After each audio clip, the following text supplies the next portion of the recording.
In this video we're going to be taking a look at what I believe is the best bushcraft woodland camping bug out bag that money can buy for 2025. I understand that some of the old leather bags, they look the part when you're out in the woods, but carrying them for miles on end just isn't the one. So this is like a modern bushcraft woodland camping kit. So let's get into it. The bag, the reason I chose the bag, it's the Osprey Ether 65. The 70 litre, which I do have as well, has been discontinued. So this is their lightweight, comfortable but rugged backpack. It's got a lovely colour that blends in with the woods, and the features, it's dripping in features.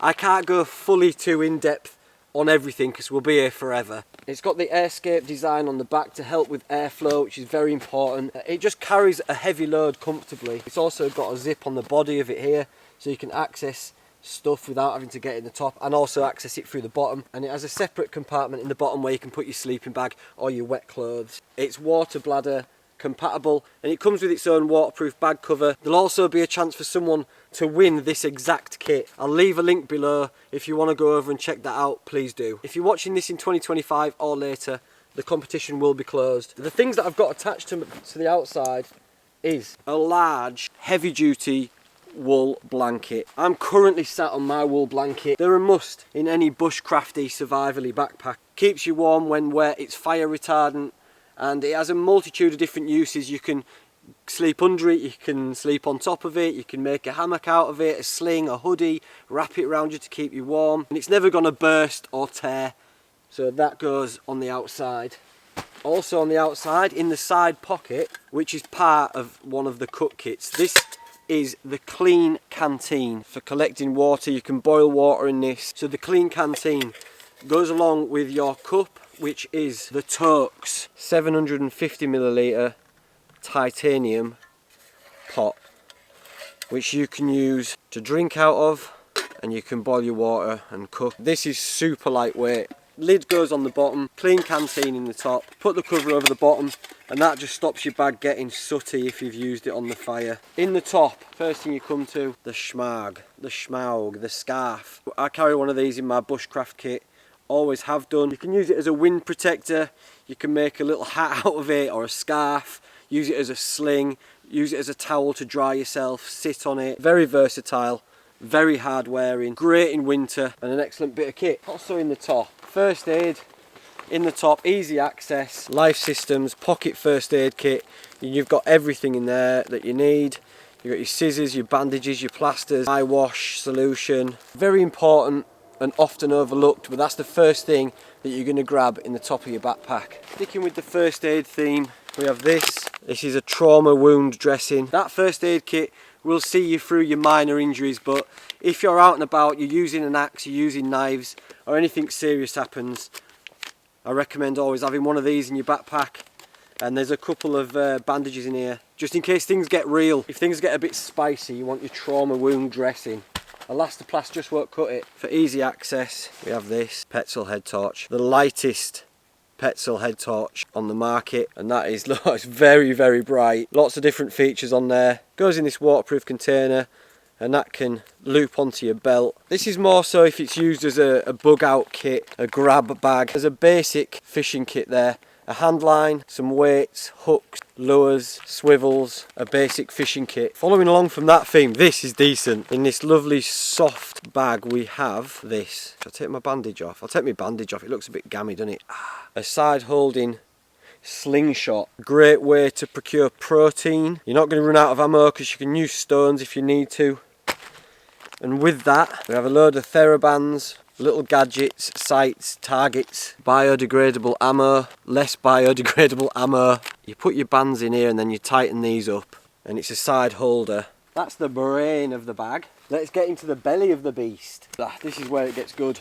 We're going in here, aren't we? Sleeping bag, tried, tested and loved. The Alp Kit Pipe Dream 400 goose down sleeping bag. Goes down to next to now. Very lightweight, 3-season sleeping bag. You could use this in conjunction with your wool blanket, and you could push that into the winter months. The big things like your sleeping bag, your tent, and the bag itself, I've tried to keep lightweight, I've tried to keep quite compact so that you've got room for all your other heavy bushcraft items. You don't want to be lugging in you know, a huge like Frodo Baggins style whatever backpack on your back, do you? Oh, you might do, I don't know, it's up to you, isn't it, mate? You do you. And this is your airbed. The brand new Thermarest Neo Air X-Therm with the new pump valve. The one I've got, which I've had for about 10 years, this one has got an even greater R value on it. And it comes with a puncture repair kit. And I know you say like, oh, but if you're in woodlands, what if it bursts? It's not good for bugging out because it could just burst. I've had mine for 10 years. It's only had 2 punctures and I've used the repair kit on both of them and it's been fine. This comes with a repair kit and it'll do you for years and years and keep you warm and comfortable on the ground. This was the big debate that I had with my mate Joe. We were saying, what's the perfect sleep system for woodland camping? Is it hammock or is it tent? And after lots of chatting, we came up with a solution, and the solution is it's tent and tarp. So the tarp, because it's so much more versatile, if you've got a tent, you can't shelter under there while you're having a fire. If you've got a hammock, you can't get changed in there. It's a bit enclosed. So for the best of both worlds, I've gone for this. It's a DD Coyote Brown 3x3 tarp. You can make shelters just out of this. You can sleep on it, you can sleep under it, collect water in it, collect insects underneath it if you have to. If things have got real bad, you can put this on the floor and all the insects will go under it and you can have a few calories off them. And your tent is this Hilleberg Enan. It's super lightweight, very durable, and it's a Hilleberg. The name speaks for itself. It's pure quality. So you can use this if you're out with no trees. You can set this up. It's very lightweight, perfect for backpacking. And then if you're in the woods, this with your tarp set up over the top of it, for my money, you've got your perfect shelter for woodland camping. A waxed canvas bag with a carabiner clip on it. And this is your fire lighting kit. You can use this to put all your birch bark, your kindling. We've got some fat wood. We've got some camp bellows, which just come in really handy. You just blow if you want to get your fire going, if it's wet or if it's just down to embers. And then you've got your tin, and inside there, light my fire, fire steel. And then a tin which you can make your char cloth in, or charcoal, or whatever you want, in a nice sturdy bag, which keeps all your fire lighting kit to one side so it doesn't get the rest of your bag all mucky. This is a perfect addition.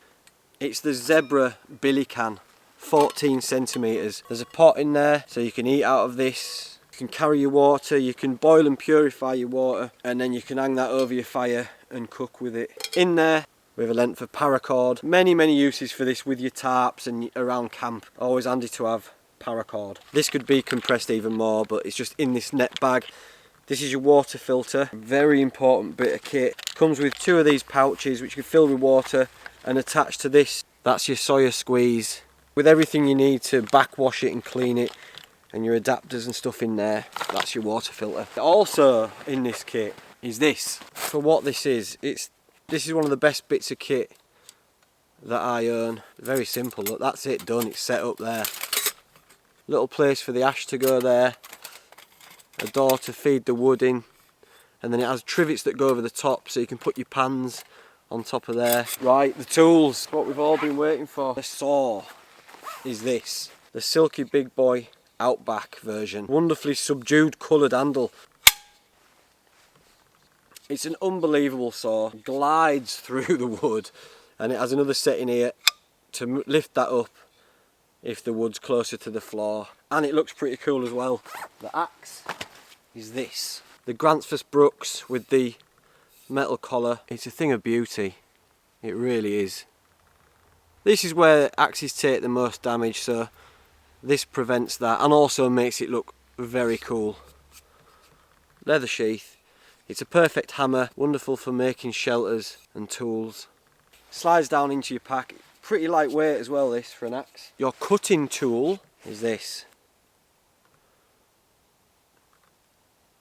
The SE3 in green with the orange handle. It just makes it easy to find. If you've dropped it, I think it looks pretty cool. It's full tang, and at the end of that there, you've got your pointed smasher there for whatever you want to be doing. If you're in your car or whatever, you need to break a window, you can use this. Such a thin blade as well, perfect for food prep and slicing and doing finer work. The gym pin on there to give you a little bit of extra grip with your thumb. Tried and tested.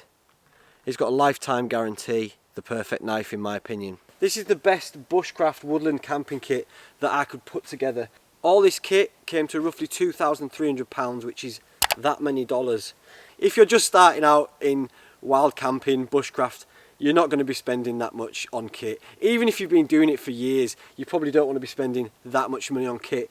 It's the sort of thing that you acquire over years. Like my own kit, I've put that together over many years of saving and buying things and swapping things out, and then eventually your kit becomes a part of you.